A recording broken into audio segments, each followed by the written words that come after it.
नमस्कार बच्चों, आज हम पढ़ेंगे आपकी पुस्तक बसंत भाग 1 का तीसरा पाठ है नादान दोस्त। ये एक कहानी है जिसके लेखक है प्रेमचंद।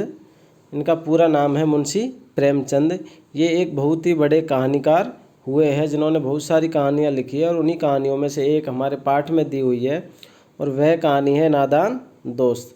नादान दोस्त पाठ से हमें जैसा कि नाम से पता चलता है कि इसमें जो दोस्त है वो कैसे है, नादान है, अर्थात वो उम्र के हिसाब से उन्होंने नादानी की है इस पाठ में और अपनी असमझदारी दिखाई है। तो बच्चों चलिए पाठ की ओर। पाठ का नाम है नादान दोस्त। इस पाठ के अंतर्गत दो दोस्तों के बारे में बताया गया है। दोनों दोस्त वो भाई बहन भी है। तो चलिए बच्चों पढ़ते हैं। केशव के घर कार्निस के ऊपर, कार्निस होता है जो दीवार होती है उसमें आगे की तरफ निकला हुआ भाग जिसे हम छज्जा भी कह सकते हैं। कार्निस के ऊपर एक चिड़िया ने अंडे दिए थे। केशव और उसकी बहन श्यामा दोनों बड़े ध्यान से चिड़िया को वहां आते जाते देखा करते। सवेरे दोनों आंखें मलते कार्निस के सामने पहुंच जाते। आंखें मलते हुए कहाँ पहुंच जाते थे? जागते ही कार्निस के सामने। और चिड़ा और चिड़िया दोनों को वहाँ बैठा पाते। तो कार्निस के ऊपर कौन बैठते थे? चिड़ा और चिड़िया। उनको देखने में दोनों बच्चों को न मालूम क्या मज़ा मिलता। दूध और जलेबी की सुध भी न रहती। उनको दूध और जलेबी खाने की सुध भी नहीं रहती थी। दोनों के दिल में तरह तरह के सवाल उठते। अंडे कितने बड़े होंगे? अर्थात जो चिड़ा और चिड़िया वहाँ बैठते हैं कार्निस के ऊपर, उन्होंने वहाँ क्या दिए थे? अंडे दिए थे।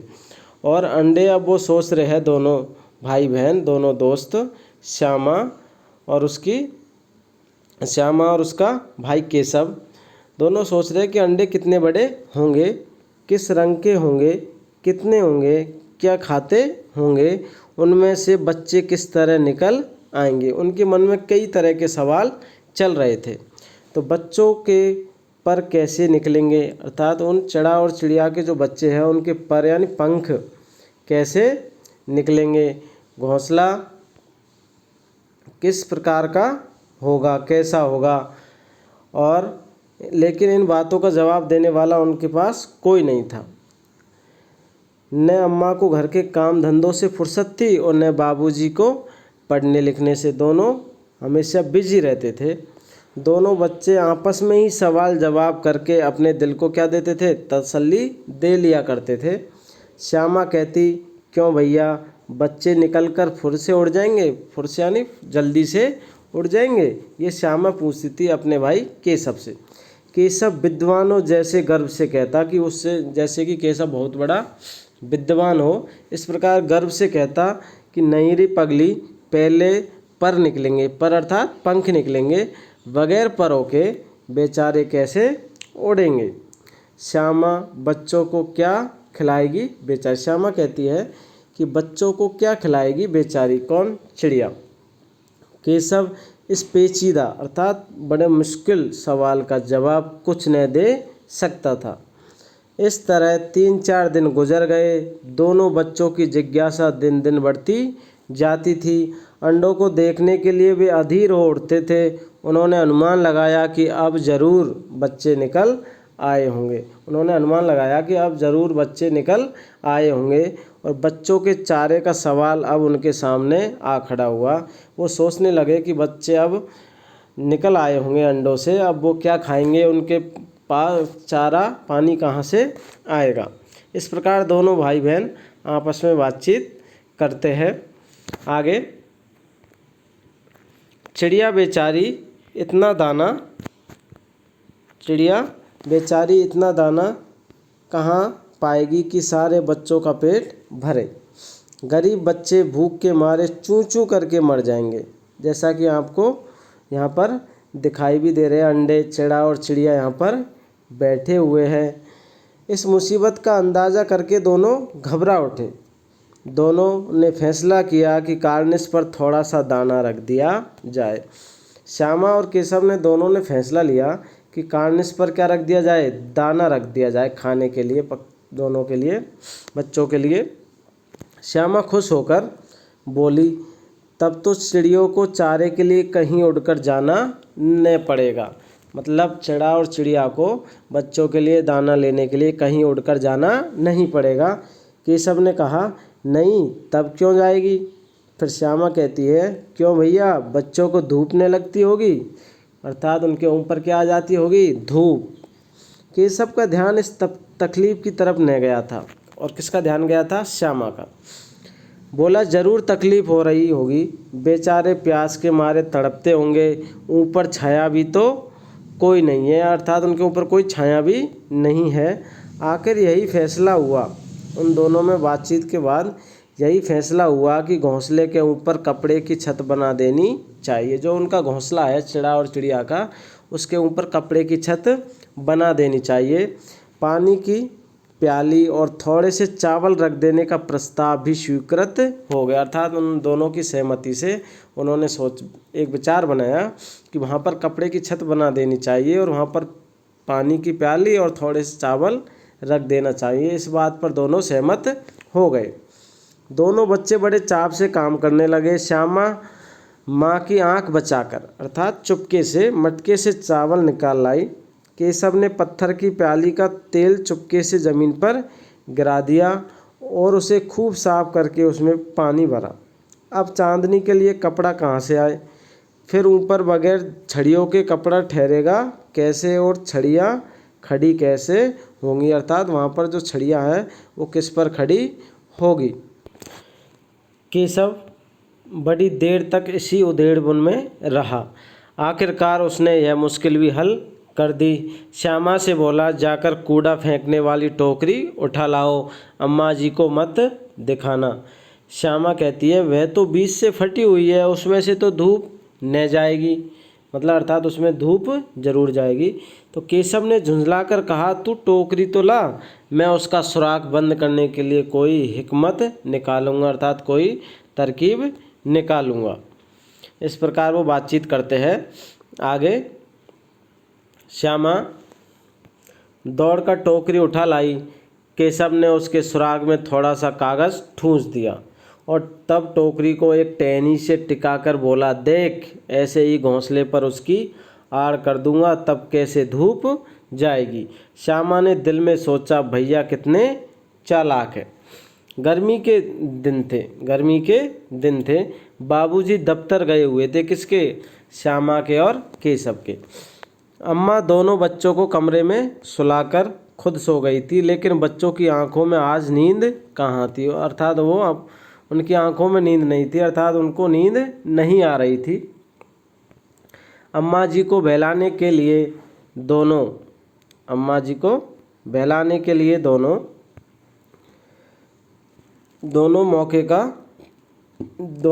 दम रोके आंखें बंद किए मौके का इंतजार कर रहे थे। ज्यों ही मालूम हुआ कि अम्मा जी अच्छी तरह से सो गई है, दोनों चुपके से उठे और बहुत धीरे से दरवाजे की सिटकनी खोलकर बाहर निकल आए। अंडों की हिफाजत की तैयारी होने लगी। जैसे कि आपको चित्र में भी दिखाई दे रहा है कि जो केशव है वो कार्निस के ऊपर चढ़कर और अंडों की हिफाजत के लिए वहाँ पर कार्य कर रहा है, उसी कार्य में लगा हुआ है। केशव कमरे से एक स्टूल लाया, लेकिन जब उससे काम न चला तो नहाने की चौकी लाकर स्टूल के नीचे रखी और डरते डरते स्टूल पर चढ़ा। श्यामा दोनों हाथों से स्टूल पकड़े हुई थी। जैसा कि आप देख भी रहे हो कि श्यामा दोनों हाथों से किसको पकड़ रखा है? स्टूल को पकड़े हुए है। स्टूल चारों टांगों बराबर न होने के कारण जिस तरह ज़्यादा दबाव पाता था, जरा सा हिल जाता था। अर्थात स्टूल के जो चारों पाए हैं वो क्या थे? ठीक नहीं थे। इस कारण एक कुछ टूटा हुआ था, जिससे कि वह इधर उधर होता था। जिधर ज़्यादा दबाव जाता था उधर ही हिल जाता था। उस वक्त केशव को कितनी तकलीफ उठानी पड़ती थी, यह उसी का दिल जानता था। दोनों हाथों से कार्निस पकड़ लेता और श्यामा को दबी आवाज़ से डांटता, अच्छी तरह पकड़। जैसे ही स्टूल हिलता तो वह श्यामा को डांट लगाता और कहता अच्छी तरह पकड़। इसी प्रकार वरना उतर कर बहुत मारूंगा। क्या कहता था केशव? अच्छी तरह पकड़ वरना उतर कर बहुत मारूंगा। मगर बेचारी श्यामा का दिल तो ऊपर कार्निस पर था। किस पर था? कार्निस पर। बार बार उसका ध्यान उधर चला जाता और हाथ ढीले पड़ जाते। केशव ने ज्यों ही कार्निस पर हाथ रखा दोनों चिड़िया वहाँ से फुर से उड़ गई। केशव ने देखा कि कार्निस पर थोड़े तिनके बिछे। क्या बिछे हुए? तिनके, जो चिड़ा और चिड़िया वहाँ पर लेकर आए थे। उन पर 3 अंडे पड़े हैं। जैसे घोंसले उसने पेड़ों पर देखे थे वैसा कोई घोंसला वहाँ नहीं था। श्यामा ने नीचे से पूछा, के बच्चे हैं भैया? अर्थात कितने बच्चे हैं भैया? तो केशव ने कहा 3 अंडे हैं, अभी बच्चे नहीं निकले। श्यामा, जरा हमें दिखा दो भैया कितने बड़े हैं। केशव, दिखा दूंगा, पहले जरा चीथड़े ले आ। अर्थात फटे पुराने कपड़े को क्या बोलते हैं? चीथड़े। चीथड़े ले आ, नीचे बिछा दूँ। बेचारे अंडे तिनकों पर पड़े हैं। किस पर पड़े हैं अंडे? तिनकों पर। श्यामा दौड़कर अपनी पुरानी धोती फाड़कर एक टुकड़ा लाई। केशव ने झुककर कपड़ा ले लिया। उसकी कई तरह तय करके, यानी उसको कई बार फोल्ड करके उसने एक गद्दी बनाई और उसे तिनकों पर बिछाकर तीनों अंडे धीरे से उस पर रख दिए। श्यामा ने फिर कहा, हमको भी दिखा दो भैया। केशव, दिखा दूंगा, पहले जरा वह टोकरी तो दे दो, ऊपर छाया कर दूँ। श्यामा ने टोकरी नीचे से थमा दी।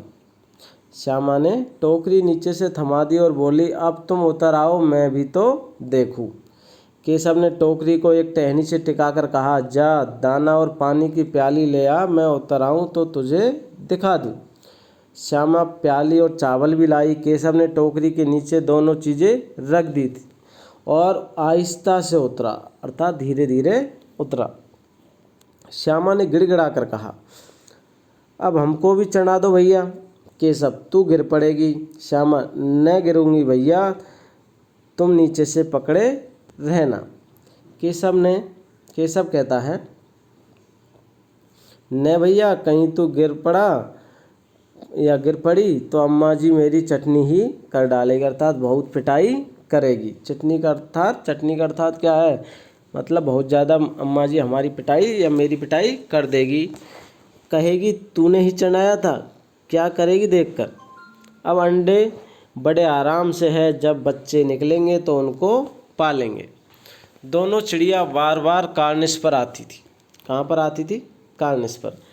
और बगैर बैठे ही उड़ जाती और वहाँ बैठती नहीं थी और वैसे ही वापस उड़ जाती।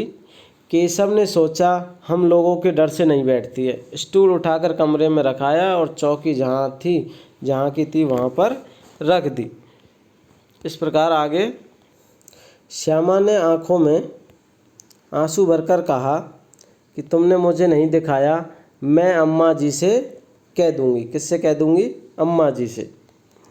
केशव कहता है कि अम्मा जी से कहेगी तो बहुत मारूंगा, कह देता हूँ। श्यामा कहती है, क्या कहती है श्यामा? तो तुमने मुझे दिखाया क्यों नहीं? केशव कहता है, और गिर पड़ती तो 4 सरने हो जाते, अर्थात सर फूट सकता था। श्यामा कहती है, हो जाते तो हो जाते, देख लेना, मैं कह दूंगी। किससे? अम्मा जी से। इतने में कोठरी का दरवाज़ा खुला। किसका दरवाज़ा खुला? कोठरी का दरवाज़ा खुला और माँ ने धूप से आंखों को बचाते हुए कहा, तुम दोनों बाहर कब निकल आए? मैंने कहा न था कि दोपहर को न निकलना। किसने किवाड़ खोला? किवाड़ केशव ने खोला था, लेकिन श्यामा ने माँ से यह बात नहीं कही। श्यामा ने उस बात को छुपा लिया कि किवाड़ किसने खोला था। ये बात उसने अपनी अम्मा जी से नहीं कही। उसे डर लगा कि भैया पिट जाएंगे। उसे किस बात का डर था? कि अगर मैं सच बता दूंगी तो भैया केशव पिट जाएंगे। केशव दिल में काँप रहा था कि कहीं श्यामा कह न दे। अंडे न दिखाए थे ना, इससे अब उसको श्यामा पर विश्वास न था। किस पर? श्यामा पर। किसको? केशव को। श्यामा सिर्फ मोहब्बत के मारे चुप थी, और या इस कसूर में हिस्सेदार होने की वजह से। श्यामा किस लिए चुप थी? या तो मोहब्बत की वजह से चुप थी अपने भाई के प्यार के कारण, या इस कसूर में, कौन सा कसूर, जो उन्होंने वहाँ पर कार्य किया था अंडों को छिपाने के लिए, उस कसूर में हिस्सेदार होने की वजह से चुप थी। इसका फैसला नहीं किया जा सकता था, शायद दोनों ही बातें थी, शायद दोनों ही बातें थी। माँ ने दोनों को डांट डपट कर फिर कमरे में बंद कर दिया और आप धीरे धीरे उन्हें पंखा जलने लगी। उनकी माँ दोनों को पंखा जलने लगी। अभी सिर्फ 2 बजे थे और बाहर तेज़ लू चल रही थी। लू जानते हो, जो गर्मियों में तेज़ हवा चलती है, गर्म हवा, उसको क्या कहते हैं बच्चों, लू कहते हैं। अब दोनों बच्चों को नींद आ गई थी। किस किस को, केशव और श्यामा को। 4 बजे यकायक यानी अचानक एकदम से श्यामा की नींद खुली। किवाड़ खुले हुए थे। वह दौड़ी हुई कार्निश के पास आई और ऊपर की तरफ ताकने लगी। टोकरी का पता न था। संयोग से उसकी नज़र नीचे गई और वह उल्टे पाँव दौड़ती हुई कमरे में जाकर ज़ोर से बोली, भैया अंडे तो नीचे पड़े हैं, बच्चे उड़ गए। केशव घबरा कर उठा और दौड़ा हुआ बाहर आया तो क्या देखता है कि तीनों अंडे नीचे टूटे पड़े हैं और उनसे कोई चूने की सी चीज़ बाहर निकल आई। पानी की प्याली भी एक तरफ टूटी पड़ी है। उसके चेहरे का रंग उड़ गया। किसका, केशव का। उसकी सहमी हुई आंखों से ज़मीन की तरफ उसने देखने लगा। श्यामा ने पूछा, बच्चे कहाँ उड़ गए भैया? केशव ने करुण स्वर में कहा, अर्थात दुखी होकर कहा कि अंडे तो फूट गए। श्यामा कहती है, और बच्चे कहाँ गए? केशव कहता है, तेरे सर में देखती नहीं, अंडों में से उजला उजला पानी निकल आया है। वही तो 2-4 दिनों में बच्चे बन जाते।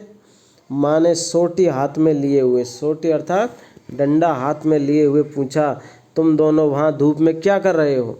श्यामा ने कहा, अम्मा जी चिड़िया के अंडे टूट पड़े हैं। माँ ने आकर टूटे हुए अंडे को देखा और गुस्से से बोली, और गुस्से में क्या बोली, कि तुम लोगों ने अंडों को छुआ होगा। अब तो श्यामा को भैया पर जरा भी तरस न आया और उसी ने शायद अंडों को इस तरह रख दिया कि वह नीचे गिर पड़े। इसकी उसे सज़ा मिलनी चाहिए। जैसे कि आप तस्वीर में भी देख रहे हो कि उनकी माँ उन्हें डांट रही है। बोली, उन्होंने अंडों को छेड़ा था। श्यामा ने अपनी माँ से कहा, क्या कहा, कि केशव ने अंडों को छेड़ा था अम्मा जी। माँ ने केशव से पूछा, क्यों रे? केशव भीगी बिल्ली वना खड़ा हुआ था, डर के मारे चुपचाप खड़ा रहा। माँ ने कहा, तू वहाँ पहुँचा कैसे? माँ ने क्या कहा, तू वहाँ पहुँचा कैसे? श्यामा कहती है, श्यामा बोली, चौकी पर स्टूल रखकर चढ़े अम्मा जी। केशव, तू स्टूल थामे नहीं खड़ी थी? श्यामा, तूने ही तो कहा था। माँ कहती है, तू इतना बड़ा हुआ, तुझे अभी इतना भी नहीं मालूम कि छूने से चिड़िया के अंडे गंदे हो जाते हैं और चिड़िया फिर उन्हें नहीं सेती, अर्थात उन पर ध्यान नहीं देती, उनकी सुरक्षा नहीं करती, उन पर से उसका क्या हट जाता है, जो उसका प्यार था चिड़िया का अंडों के प्रति कि इसमें से बच्चे निकलेंगे, वह उनको छोड़ देती है, उनको बुरा मानने लगती है। श्यामा ने डरते डरते पूछा, तो क्या चिड़िया ने अंडे गिरा दिए अम्मा जी? माँ कहती है, और क्या करती? केशव के सिर इसका पाप पड़ेगा। हाय हाय, 3 जाने ले ली दुष्ट ने। केशव रोनी सूरत बनाकर बोला कि मैंने तो सिर्फ अंडों को गद्दी पर रख दिया था अम्मा जी। माँ को हंसी आ गई, मगर केशव को कई दिनों तक अपनी गलती पर अफसोस होता रहा। अंडों की हिफाजत करने के जोग में, यानी उसके अंडों की हिफाजत करने के कारण, यानी उसकी कोशिश में उसने उनका सत्यानाश कर दिया, अर्थात पूरा नाश कर दिया। इसे याद कर वह कभी कभी रो पड़ता है। कौन? केशव। दोनों चिड़िया वहाँ फिर कभी दिखाई नहीं दी और दोनों चिड़िया वहाँ फिर से दोबारा कभी दिखाई नहीं दिए। तो ये कहानी किसने लिखी थी? प्रेमचंद जी ने। इनका पूरा नाम क्या है बच्चों? मुंशी प्रेमचंद। तो बच्चों, ये वीडियो आपको कैसा लगा? अगर आपको अच्छा लगा तो इस वीडियो को लाइक कीजिए, दोस्तों के साथ शेयर कीजिए और मेरे चैनल को सब्सक्राइब कीजिए। धन्यवाद।